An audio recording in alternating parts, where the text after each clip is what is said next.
না না, এভাবে আর চলতে পারে না। দিন দিন পরিস্থিতি হাতের বাইরে চলে যাচ্ছে।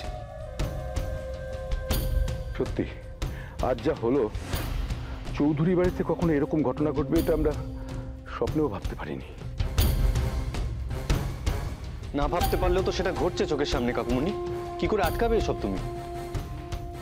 কিন্তু আমি একটা কথা বুঝতে পারছি না অব্র, মিডিয়ার কাছে এই খবরগুলো যাচ্ছে কি করে? আরে এত বড় একটা ঘটনা, একে কি চাপা দেওয়া যায়? কুৎসা আগুনের চেয়েও তাড়াতাড়ি ছড়ায় শ্রীপর্ণা। চৌধুরী পরিবারের উপর এত বড় একটা আঘাত, এটা নিয়ে একটা স্টোরি হবে না? কিন্তু দাদা, কিছু না কিছু একটা করতে হবে। এইভাবে চুপচাপ বসে থাকলে আমাদের চলবে না। কাউকে না কাউকে আমাদের দায়িত্ব নিতেই হবে। এটা তুমি ঠিক বলেছ। এবারে কাউকে একজনকে হাল ধরতে হবে। কিন্তু কিভাবে ইন্দিরা? এতগুলো লোকের মুখ তুমি কি করে বন্ধ করবে? সত্যি দাদা, আজ যা হলো তারপরে আর কিছু বলার নেই আমার।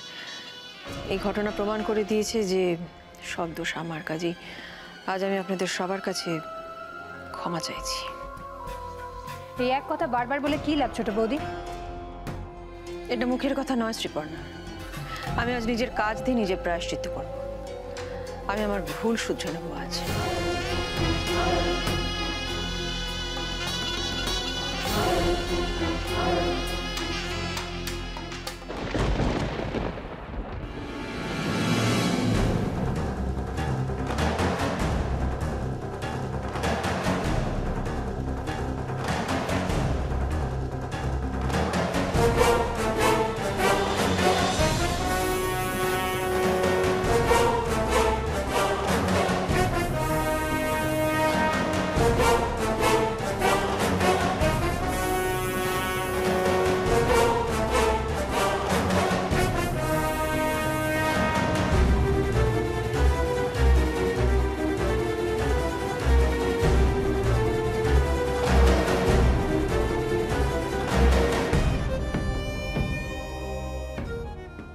ইন্দু,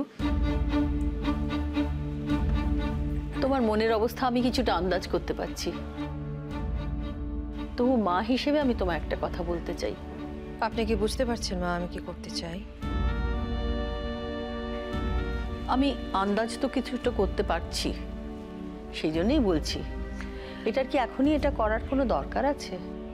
আপনি যখন বুঝতে পারছেন মা, তখন এর উত্তরটাও আপনার জানা উচিত। কিন্তু মা একটা সমস্যার সমাধান করতে চাইছেন, দয়া করে তুমি সেটা বাড়িও না। আমিও একটা সমস্যার সমাধানই করতে চাইছি।